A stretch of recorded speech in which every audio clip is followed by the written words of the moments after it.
Ruffles and bows. Are they in fashion or are they out of fashion? Because you know in fashion, you're either in or you're out. Doesn't matter if they're in fashion or out of fashion. If you wait long enough, just like the weather, everything comes back again. Let's talk about ruffles and bows on the Celebrate Serger. This is the fluffy version of Sewing Tech Talk. Hi, I'm Cathy. Let's serge. We have a giveaway for this video. It's a cool pack of thread. So if you like, comment, or share, every time you do, you're entered for a chance to win this great pack of thread. Good luck. Now we have a handout for this video, as I have for all of my videos. If you go to the description, it's usually highlighted in blue, and you click on that link, then it takes you to the landing page where you can download the instructions. Now the instructions I have for this video include the inspiration. I have a copy of the picture of the front of the pattern, the fabric requirements. I don't have the pattern, but I do have the instruction sheet. It's a pretty simple little apron. It was just so much fun, I just had to make it. And it was the inspiration for me to show you all about rolled hem mostly, but we're also going to gather as well. Now gathering and rolled hem you can use in so many things. We're going to be making a bow. I would like to show you how you can just so quickly and easily make a bow. Now these can be used for all kinds of stuff. Little girl's hair, it could be a bow on a present. I could see it all around a wedding dress. You will be amazed how quick, fast, and easy it is to make a little bow on a serger. You might want to put bows on everything. Even your pets, who knows? So let's set up our Celebrate Serger to do a rolled hem so that we could get started making the bow. Now, the Celebrate Serger is a self-threading serger. Baby Lock makes a variety of them. This serger does all the overlock functions. It's self-threading and it has tension dials. The other machines in the lineup have what's called automatic thread delivery. And so for them, there are no tension dials. You just set the machine for rolled hem. It's just a setting that you choose, and it automatically does it no matter what thread size that you use. But on this serger, we're going to set it up for a rolled hem by adjusting the tension on the lower looper. On a rolled hem, what happens is it's an uneven balanced stitch, and that top thread, the upper looper, curls around because you tighten the tension on this bottom lower looper, and it pulls that top thread around. You hardly see the lower looper thread. So in the manual it shows you that it has a recommended setting for that. It happens to be number 6. So I've changed my lower looper to a number 6. Now depending on the threads you use, you might have to fuss with that a little tiny bit. On a serger, you can use all kinds of thread. It's a great machine for using thick threads.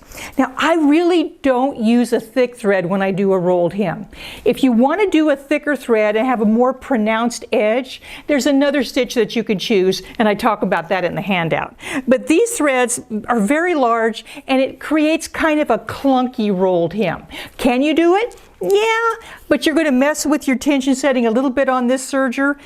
Basically, I like to use just an embroidery thread in that upper looper. Gives me the shine I want, and it's a real delicate edge. So very simple to use. Mess with threads if you want to, but basically a thinner thread works good on a rolled hem.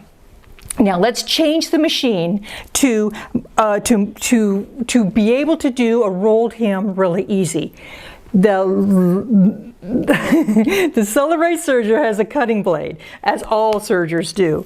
And on this knob right here is where I adjust my cutting settings. Now I can change any cutting setting that I want, but recommended for a rolled hem is the setting that has a letter, which is M. It's the only letter on this dial. That M stands for marrow, which is the industry word for a rolled hem. All those napkins you get with that edge, that's a marrow hem. And it's an industrial machine that does that. This machine kind of mimics that. So I can go to the M, and that's the recommended setting. Now you don't have to leave it there. If you have a very soft fabric, a very thin fabric, maybe you're making a silk scarf, you can increase the size of that and just do a sample. I talk about that in your handout as well. So I'm going to leave it on M for this project because I've done a sample and that works for my fabric. The other thing we want to adjust is this knob down here, which is the length of the stitch. I'm using a finer thread, so I want the stitch length to be a little bit shorter. But something else we need in a serger to create that tiny little rolled hem is a serger has something called a stitch finger that it forms a stitch over. And the stitch finger, let's just say it's this big. That's for a standard stitch. Now what I want to have is I want to have half of that distance. So when I turn this lower, larger knob for the length, it has a setting for rolled hem. By doing that, what automatically happens on the machine is one of these stitch fingers comes down automatically, and I have a very small, delicate area to create a stitch. It's automatic. You don't have to worry about it. You don't have to change a plate. Quick, fast, and easy on a baby lock serger. So take the lower, larger knob, change the length of your stitch. I'm a little bit less than 2 with this thread, and you're automatically set up for a rolled hem. Pretty slick, right? Now, let's make our little bow. It's pretty easy to make a bow just about any size that you want. What you need is you need a piece of fabric for the bow. Essentially, we're kind of creating a ribbon, but we're going to manipulate the fabric in such a way, and you're going to love this, that we have our little points on the end, and all the raw edges of the fabric are encased, and I even have a trick for putting those thread tails in as well. And you want a little knot for the center of your bow. This is so you don't have to tie the bow, because whoever can get a bow right when they tie it, right? So we're going to create the knot with a little piece of fabric. So what we're going to do, this bow is about 2 inches wide, this fabric, and it's about 20 inches long. You can make it any size that you want. You can make a big one for a car if you want to, but this one is about 20 inches by 2 inches. The first thing we're going to do is we're going to stitch along the edge, one of the edges of the fabric piece with that rolled hem. Now, if you've just set up your serger, you're going to want to do a test piece. I've already done that. Let's stitch a rolled edge on the one edge of this. Lower the presser foot, and here we go. Now when I stitch along the edge and I create a rolled hem, I always want to cut off a little something. You don't want too much or too little, and by setting that cutting width knob, you know you're going to get it just right.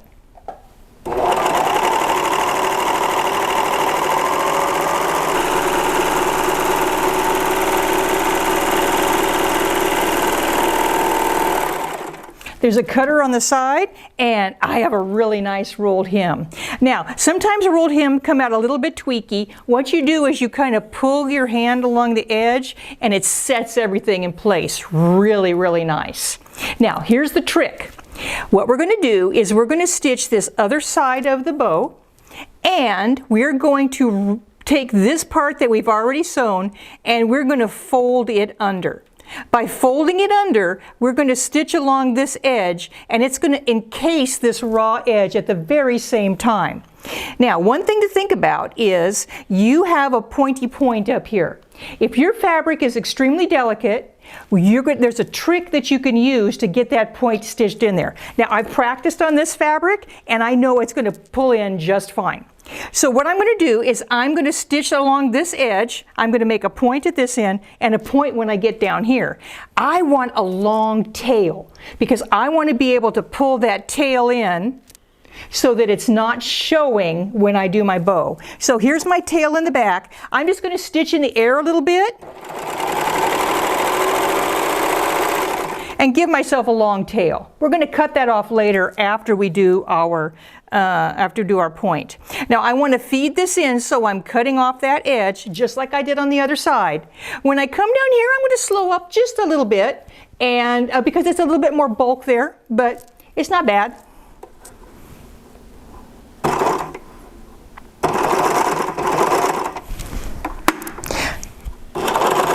A serger has feet that come out in front of the foot, so it will pull fabric through really, really easy. Notice I'm cutting off that edge, that raw edge of the fabric, with this edge as well.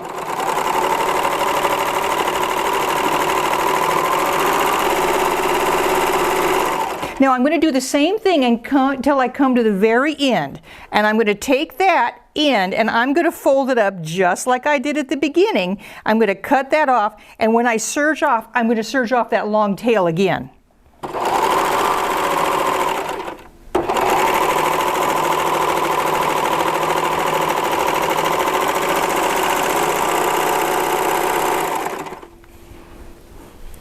So I have a tail at the front and a tail at the back. Now I hope you can see there's one thing that sometimes happens when you serge off at a very pointy point. What can happen is you can get a few threads a little goofy on the end right there. There's a way to fix that that'll help stabilize that point. Sometimes also when you're feeding the fabric in, the point on a very thin fabric wants to move around. So I do have a trick. What I use is a stabilizer for embroidery called Heat and Gone. Now what Heat and Gone is, it's a stabilizer that goes away when you hit it with an iron. It also tears away very easy. I use that because what's going to happen is it helps stabilize that point as I'm coming up to it. So all I do is I take a little bit of this and I cut myself a little strip. And I use the very end of that, I cut off a little bit, and as I'm feeding it in, I have that underneath there. Where are my scissors? I have that underneath there, and that holds it and that supports it. But it also does something else. Sometimes when you're stitching a rolled hem, and not on this fabric, but on this other fabric, this one, it sometimes creates what I call a pokey. And what a pokey is, it's little threads that are trying to come out from the edge of the fabric.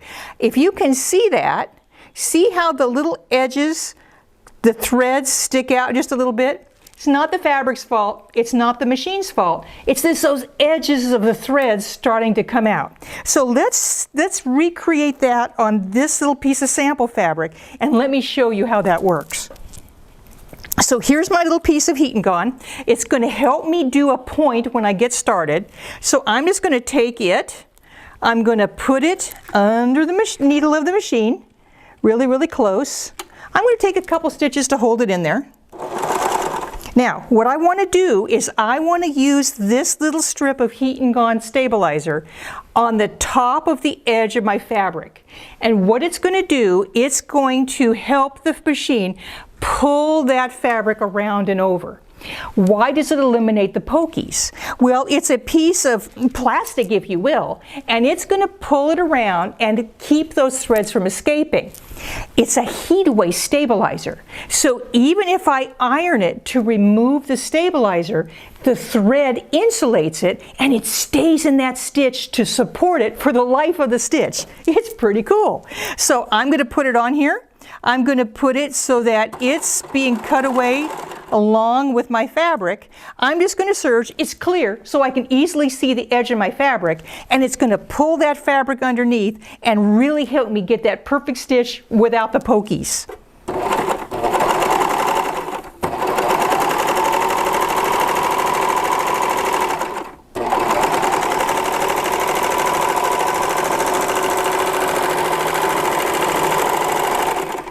So I stitch some with and some without, and I have this perfectly stabilized, and this part, yeah, I got a couple pokies. So if you want to eliminate pokies, not every fabric does that, cut yourself a strip of stabilizer, Heat and Gone stabilizer, and it's really going to help you. So now let's switch over, and I'm going to make the knot for the bow, and we'll do a little ruffling. So let me clean up this a little bit and I'll be right back. So it's time to make the knot, and then we're going to do a little bit of gathering. So here's my piece of fabric that I'm going to use for the knot. It's about 2 inches by, I'd say, about 4 inches. I make it a little bit longer than I need because, you know, it's not that big a deal. Now what we're going to do is we're going to seam this edge of this knot fabric to create just a little a tube, as if you will. Now the rolled edge is a 3 thread, and I really could seam this with the 3 thread because it makes a really pretty on a very thin fabric like this. It's a beautiful seam. You don't have to have French seams if you use a rolled hem to put this anything together with this type of really nice thin fabric. It's a beautiful seam. On the inside it's finished as nicely as it is on the outside. But let's switch this back to a regular narrow 3 thread because it's super simple. I simply take my tension knob, put it back to the standard, which is 4, and I take this large lower knob and I'm going to change it to standard, which means not rolled in. Remember that stitch finger came up automatically, and I have a length of about 2. Now what I'm going to do is I'm going to make a tube and I'm going to pull it right side out. I need a tail also for this. So I'm going to take my thread in the back, I'm going to sew a little bit, and I'm going to make myself a pretty long tail. There's my pretty long tail. Now I'm going to fold this fabric, but I'm going to put the tail in the, it's like a hot dog bun, and the tail becomes the hot dog, as it were. And I'm going to fold it over. Now I want to make sure I don't cut that thread, because that's what I'm going to use to pull the fabric right side out. So fold it over, put this underneath there, and I'm going to serge along the edge, making sure my fabric's right along that fold.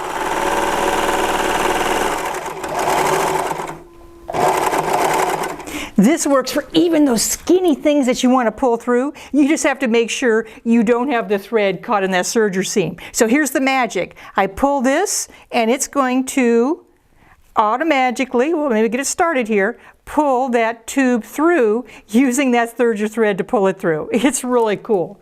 So here I go, grab the right tail, if you will, pull it through, and then you have this perfect tube that you can use to make the center of that bow. Now for that bow, I'm going to take the fabric and we're going to tuck these ends in really soon, but I'm going to take the fabric and let's make a bow by folding it in half, and I'm going to test this edge right here to see how long I want my tails to be. There's my tail. Right there. I'm going to take it, open it out. This opens out right here and forms that part of the bow. Can you see how simple that is? Just like that. And then my little tube that I just made and magically turned is going to go right around that edge. But I want to test this first to make sure that everything's okay.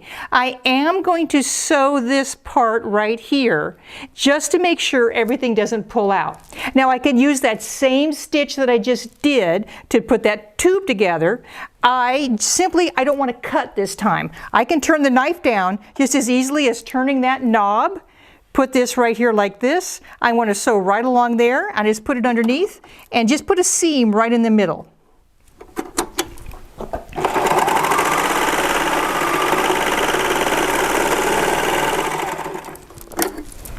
When I open everything up, I have my bow. Ta-da! So pull your bow loops out, pull your tabs in. Of course, I'm going to cut those tails off because they're going to be encased by that knot in the middle, and boom, I have my little bow. I simply have to put my knot right around the middle. Looks like a mess now, but we're going to fix that. Now, let's tuck these tails in. The tails, that's the one thing with a serger that you have to deal with. You have to deal with your tails. So what I use, I'm going to find it, I have a big-eyed needle. Here's a big-eyed needle. I keep this one for just this purpose, and what I do is I'm going to take the needle and I'm going to thread the tail through the big eye. That's why you have a big eye needle. So I'm going to thread the tail through the eye of the needle, and then I'm going to take this needle and I'm going to come back into that stitch on the back side, just a couple threads in. Pull it through. Try not to get it into the fabric. pull it through, and what's going to happen, it's going to pull that tail in and encase that the tip of the fabric. It's going to pull it in just a tiny bit into the tip of the bow, and it's going to perfectly pull it in. There we go. Give it a little tug, and you can zhuzh it, you can adjust it. I also take a tiny little piece of fray check, fray block, and put a tiny little dot there at the end. I cut off the tail where you don't see it, and that end's perfectly put in. So that's how you put the tails in. Simple on that point. Pull them in, cut off what you don't want, a tiny little drop of fray block. Fray block also you use it if there's any other part of a stitch, like the edge of a serger stitch, that you don't want it to come out. If you have a serger, you want a bunch of fray block. Now, we're going to finish this bow in a little bit, but I want to quickly I'm running out of time, I want to get to gathering. Now, when we gather, let me show you what this apron looks like. This apron piece, like I said, you don't have the pieces in your pattern, but it's easy to make. It's basically an apron shape, and you cut a smiley face, and you take that smiley face, cut it in the middle, and you add this little piece. On your handout, it kind of shows you basically what you're doing. What we want to do is we want to gather this long edge here to fit that opening. Now, when you gather, what's important is you want to be able to adjust the gathers. And a serger will gather. You can't adjust the gathers as you're serging, but you can change them, you can adjust them after you serge, but you got to use a 4 thread for that. So we're set up for a 3 thread right now. Let's change over to a 4 thread. It's a baby lock serger. It's easy to change. So let's take it, let's cut these threads out. Boom, boom, boom, and let's change it over to a standard 4 thread. How simple is that going to be? Here we go. We're going to open it up. We're going to pop everything open. We press this button, turn the knob till everything clicks into place. Now, I'm going to rethread. I'm going to put a red thread in the needle to the right, because that's the thread that you pull to adjust your gathers when you're doing a gathering on a serger. I'm going to take this out. So we're going to change over to a 4 thread. We've only had one needle in place right now. We're going to have to put the other needle in place. So I'm going to put my threads up here where I want them to go, and I'm going to find that other needle and we're going to put it in. So here's my other needle. I'm going to have 2 needles, 2 loopers, and that gives me the 4 threads that I'm looking for. To put the needle in, you simply slide it up into the opening.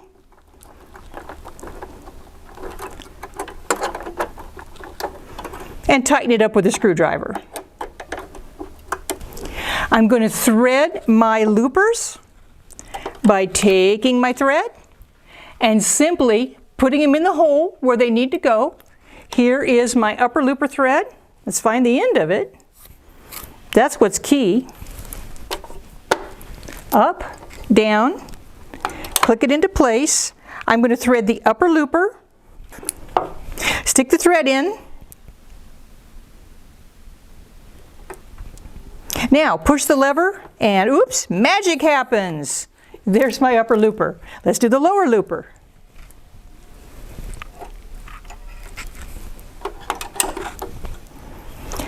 Lower looper. Cut off the end so I have a nice little tail. Stick that in the opening. Push the lever. The loopers are threaded just that easy. Now let's do those needle threads. I have 2 needles, a left needle and a right needle. What I'm going to do is release the threading ports. I'm going to turn the knob on the side so that the green lines line up, and that means I can use my handy dandy needle threader, which is right down here. They thread the loopers, they don't make you thread the needles. So we're going to go here, here, here, and here. Threading the right needle.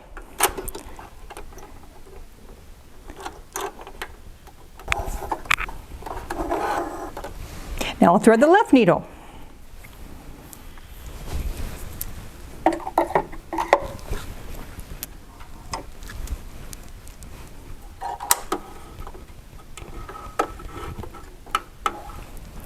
push the lever to the left, bring it down, put the thread underneath, and pull it on through the needle.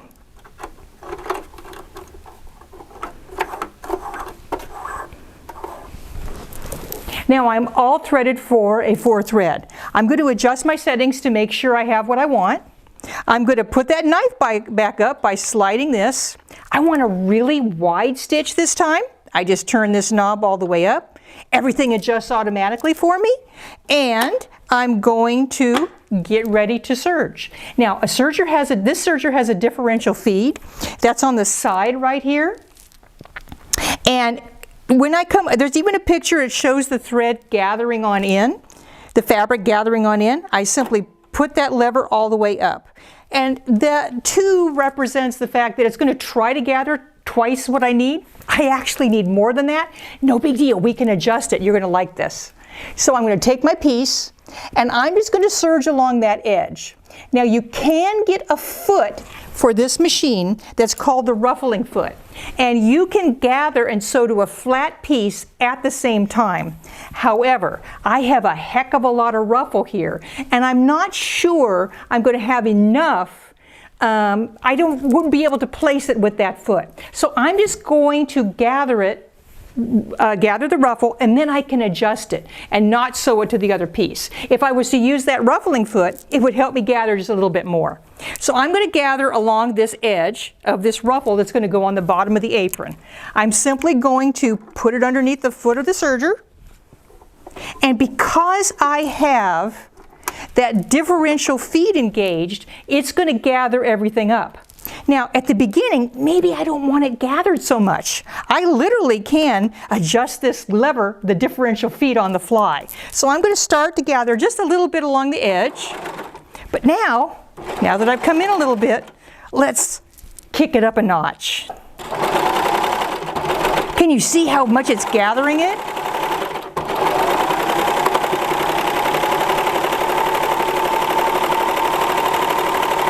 When you're gathering on a serger, you don't want to hold the fabric back. You're going to let it flow underneath. So you're going to gently hold it at the front.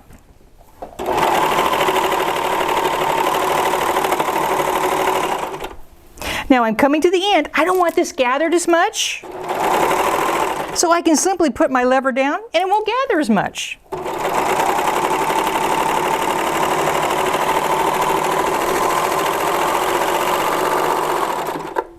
Now I serged off with that fairly large tail, and it gathered pretty good, but I want it gathered even more to go on the bottom of this. So here's the trick. On this 4 threads stitch, what you do is you find the thread that's in the right hand needle. I put it in red in this stitch. You take that thread, let me tease that thread out from the stitch. You got to pull it out so that you can grab a hold of it. And then when you pull that thread, you're gathering as if you would have made a stitch on your sewing machine, like you do, that always breaks, right? Well, here it is. I just take this and I can do extra gathers and get it just the right size that I need. Pretty cool. So in your handout, I have instructions for doing that rolled hem. We talk about putting the bow together step by step, and there's pictures and you can follow along. If you didn't take notes and we went through a whole bunch, don't worry about it. It's in your handout.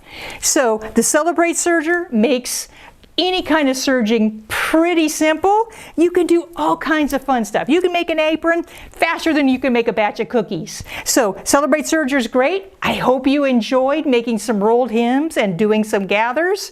I thank you for watching, and let's put it over to George because I think he has a deal on the Celebrate.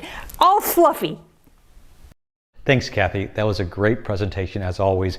Don't forget, you can download that project that she has for you by clicking on the link below. You know, a serger can truly cut your sewing time by half and give you a much more efficient and better quality stitch. The problem is, many sergers are difficult to use. The Baby Lock Celebrate has their original air threading feature where it threads both upper and lower loopers with a burst of air. Plus, it even threads both needles. This serger instantly can change to a rolled edge just by a turn of the dial, and you get a beautiful finished rolled edge. It also works with a wide variety of decorative threads for doing a 2-thread overlock with a thick thread, or even this special serger crochet technique that Baby Lock can do beautifully. And this is shown with, again, thicker threads. Because it's easy to use, you'll do more things like this. It also has a differential feed. Not only can you use this for gathering, but it gives you control on heavy fabric, on stretchy fabric with elastic, on sheer fabric perfectly. Now, the Baby Lock Celebrate is available at a very special buy right now. Originally, it has a retail price of $24.99, but right now it's on sale for $9.99.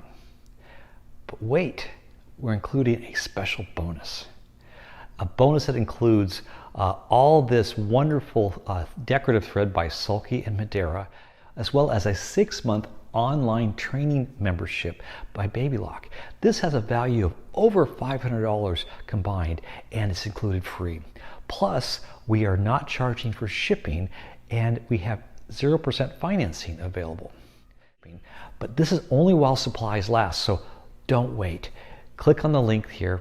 Call us at 1-800-865-9664.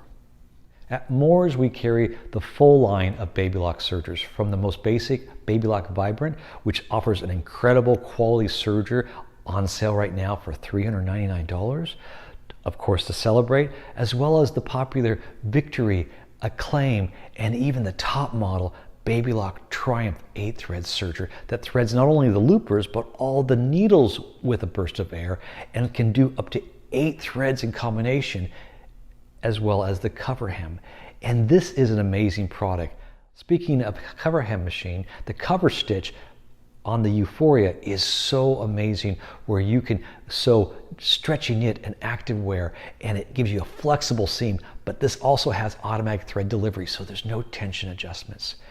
But let us help you decide on the right serger. Give us a call at 1-800-865-9664, and I'll have an experienced staff member go through the different features of the sergers, discuss what your interests are, and guide you through that serger purchase. Again, that's 1-800-865-9664. Bye for now.